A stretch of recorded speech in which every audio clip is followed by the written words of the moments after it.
Well, I think this is actually a critical question, and I mean the starting point has to be, yes, it should be serving the common good. It should be serving society. I mean, why would you be an economist if you didn't want to serve the common good? I mean, I could understand, for example, someone wanted to be a mathematician and doing purely abstract mathematics, but presumably, if you're doing economics, it's about people, and it needs to serve the common good. I think the problem, though, is that economists have been very reluctant to really embrace this implication on that. And of course, we have lots of discussions in academic economists about normative and positive, and we want to avoid making value judgments. But how do you tell if you're doing good economics unless you have some view about whether the economy is doing well? And of course, as I said a little earlier, the economy doing well has to, in some sense, mean people doing well. I mean, you can't have a situation where the economy does very, very well and the people are not doing well. It just doesn't really make any sense to me. The economy is something that we construct to ultimately to serve people. So, for example, we've all seen this conversation where we say the stock market is doing well, but people aren't. And of course, the stock market is not the economy and it's not the people. Or GDP, and you and I have discussed many times, GDP is high.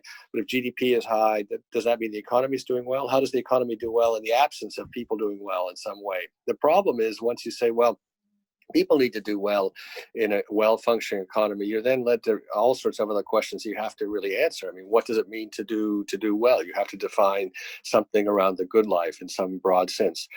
Doing well means how many people have to do well? Does 50% have to do well? Does 80% have to do well? Does 10% have to do well? I mean, in the last few decades, we've seen 1% or 0.1% or 0.01% do extraordinarily well. Does that mean the economy is doing well?